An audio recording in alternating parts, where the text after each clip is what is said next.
తెలంగాణ రాష్ట్ర సాధనలో స్ఫూర్తిమంతమైన భూమిక పోషించిన ప్రభుత్వ ఉద్యోగులు, ఉపాధ్యాయులు స్వరాష్ట్ర అభివృద్ధిలోనూ అంతే నిబద్ధతతో పాలు పంచుకుంటున్నారు. వీరందరి సహకారంతో ప్రభుత్వ సంక్షేమ అభివృద్ధి పథకాల ఫలాలు ప్రజలకు విజయవంతంగా అందుతున్నాయి. ఉద్యోగులతో ప్రభుత్వానికి ఉన్న అవినాభావ సంబంధం రీత్యా తెలంగాణ ప్రభుత్వం ఎంప్లాయీస్ ఫ్రెండ్లీ ప్రభుత్వంగా వ్యవహరిస్తున్నది.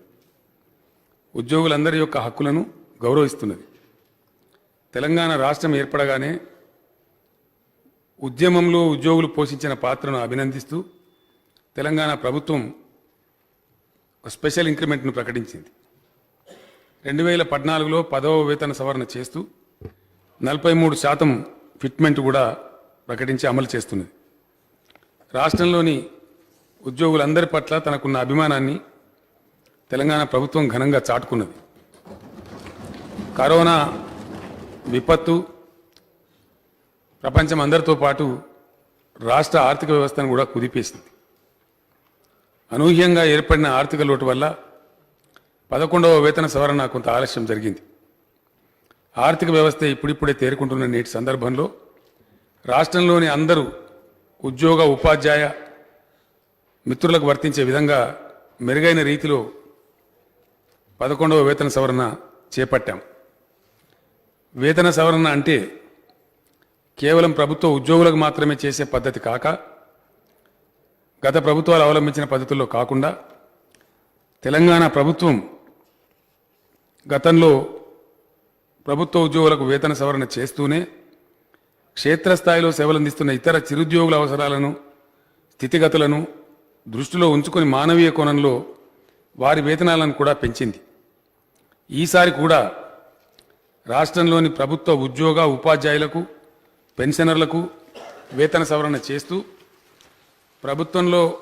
ప్రభుత్వ యంత్రాంగంలో భాగమై పనిచేస్తున్న ఇతర కాంట్రాక్టు ఉద్యోగులు, అవుట్సోర్సింగ్ ఉద్యోగులు, హోంగార్డులు, అంగన్వాడీ ఉద్యోగులు, ఆశా వర్కర్లు, సెర్ప్ ఉద్యోగులు, విద్యా వాలంటీర్లు, కేజీబీవీ సర్వశిక్ష అభియాన్ ఉద్యోగులు, గ్రామాలలో పనిచేసే వీఆర్ఏలు, వీఏఓలు, grant in aid, work charge, daily wage తదితర ఉద్యోగులందరికీ వెరసి రాష్ట్రంలోని 9,17,797 మంది ఉద్యోగులకు వేతనాల పెంపుదల వర్తింపజేయాలని ప్రభుత్వం నిర్ణయం తీసుకున్నది.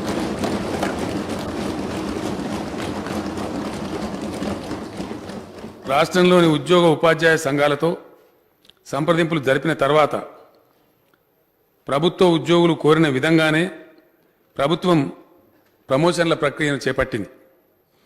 ఇప్పటి వరకు రాష్ట్రంలో 80% ఉద్యోగుల ప్రమోషన్ల ప్రక్రియ పూర్తి అయింది. మిగతా అర్హులైన ఉద్యోగులతో పాటు అర్హులైన ఉపాధ్యాయులందరికీ సంబంధించిన ప్రమోషన్ల ప్రక్రియ ప్రభుత్వం సత్వరమే ప్రారంభిస్తుందని తెలియజేస్తున్నాను. ఈ ప్రక్రియ పూర్తయ్యాక రాష్ట్రంలోని 100% అర్హులైన ఉద్యోగులందరూ ప్రభుత్వ ప్రమోషన్లు పొందుతారు. ప్రమోషన్ల తర్వాత ఏర్పడే ఖాళీలను భర్తీ చేసే ప్రక్రియను కూడా ప్రభుత్వం త్వరలోనే ప్రారంభిస్తుంది.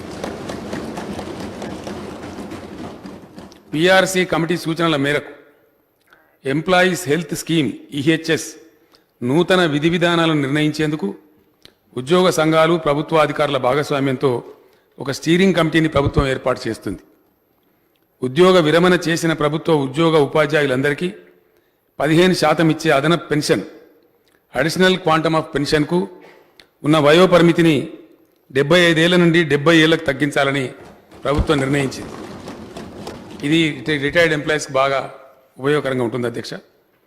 గతంలోని ఉమ్మడి జిల్లాల సీనియారిటీ ప్రాతిపదికన యాజమాన్యాల వారీగా అర్హులైన ఉపాధ్యాయులందరికీ ప్రమోషన్లు, బదిలీల ప్రక్రియను వెంటనే నిర్వహించాలని ప్రభుత్వం నిర్ణయించింది. ప్రాథమిక పాఠశాలల్లో ప్రస్తుతం పనిచేస్తున్న ప్రధాన ఉపాధ్యాయులతో పాటు ఆ సంఖ్య 10,000కు చేరే విధంగా అదనపు ప్రధాన ఉపాధ్యాయ, స్కూల్ అసిస్టెంట్ల సమాన స్థాయి పోస్టులను మంజూరు చేస్తూ ప్రభుత్వం నిర్ణయం తీసుకున్నది. వేరువేరు జిల్లాలలో పనిచేస్తున్న భార్యాభర్తలైన ఉద్యోగ ఉపాధ్యాయులు ఒకే జిల్లాలో పనిచేయడానికి వీలుగా అంతర్జిల్లా బదిలీల ప్రక్రియను కూడా ప్రభుత్వం వెంటనే ప్రారంభిస్తుంది. ఇది అధ్యక్ష ఒకే జిల్లా కాదు, వీలైతే ఒకే యూనిట్ లేదా ఒకే మండలం, కనీసం ఒకే జిల్లాలో పనిచేయడానికి ఇది వర్తిస్తుందని ఈ సందర్భంగా నేను తెలియజేస్తా ఉన్నాను. తెలంగాణ రాష్ట్రంలో పనిచేస్తున్న ఆంధ్రప్రదేశ్కు చెందిన ఉపాధ్యాయులు, ఉద్యోగులు వారి రాష్ట్రానికి తిరిగి వెళ్లేందుకు ప్రభుత్వం వారికి అనుమతులు ఇస్తుంది. ఈ మేరకు ఉత్తర్వులు జారీ చేయబడతాయి. కేజీబీవీలో పనిచేస్తున్న మహిళా సిబ్బందికి ఇంతకుముందు లేదు అధ్యక్ష ఈ సౌకర్యం. ఆ కేజీబీవీలో పనిచేస్తున్న మహిళా సిబ్బందికి వేతనంతో కూడిన 180 రోజుల ప్రసూతి సెలవు సౌకర్యం కల్పించాలని ప్రభుత్వం నిర్ణయించింది. విధి నిర్వహణలో మరణించిన కంట్రిబ్యూటరీ పెన్షన్ స్కీమ్ ఉద్యోగుల అధ్యక్ష సిపిఎస్ ఉద్యోగులు వీరు కూడా కొంత ఆందోళన ఉన్నారు.